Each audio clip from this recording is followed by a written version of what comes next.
It's the 2024 NBA offseason, and we're smack in the middle of free agency, yet the Lakers still haven't made a move. We've heard different names tossed around, but I think I might have the perfect trade to put the Lakers back as one of the top teams in the West. Let's talk about it.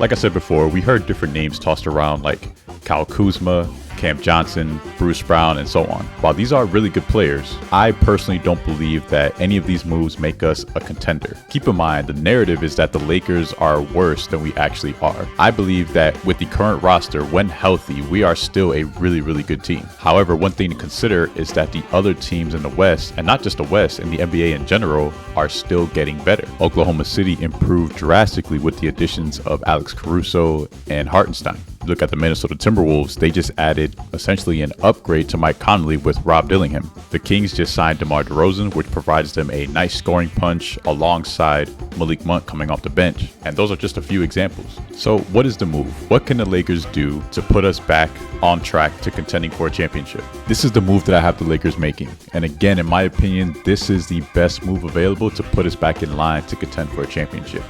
Essentially, I have D'Angelo Russell, Rui Hachimura, and Gabe Vincent heading to the Bulls.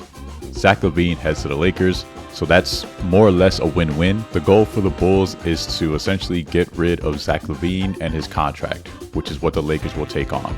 The Lakers, we need to free up some roster spots and dish out some more salary than we're taking in, so that works for both teams. I also have the Lakers sending Cam Reddish and our 2026 first-round pick to the Utah Jazz for Walker Kessler. That's what we've been hearing around the league, is that the Jazz are looking for at least a first-round pick. There have been some other rumors that they've been looking for two, but I think that's a bit unreasonable. The only thing that I can see being a hiccup is they may want another player aside from Cam Reddish, maybe a Christian Wood in a first-round pick, which I would not like. I would like to keep Christian Wood. A lot of people are down on him, but I think he was one of our more versatile defenders.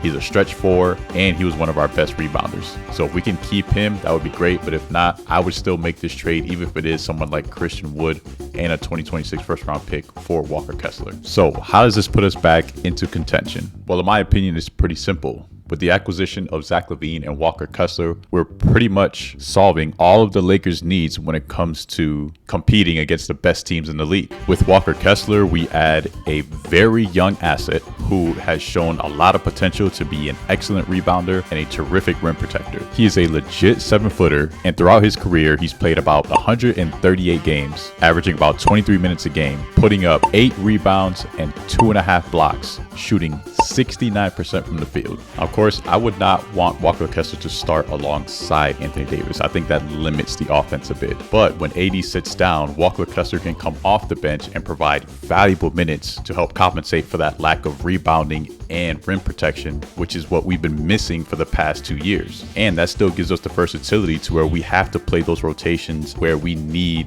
a strong front line. We can play Kessler and Anthony Davis alongside each other and really just lock down the paint and clear the glass. When it comes to Zach Lavine, in terms of fit, it's pretty much a no-brainer for me. Now, I'll admit, I might be a little bit biased. I'm a big fan of his game and how he's improved ever since he got to the league. We all knew him as a freakish athlete. We all remember the 2016 dunk contest, arguably the greatest dunk contest ever. But since then, he's evolved to an elite 3-level scorer.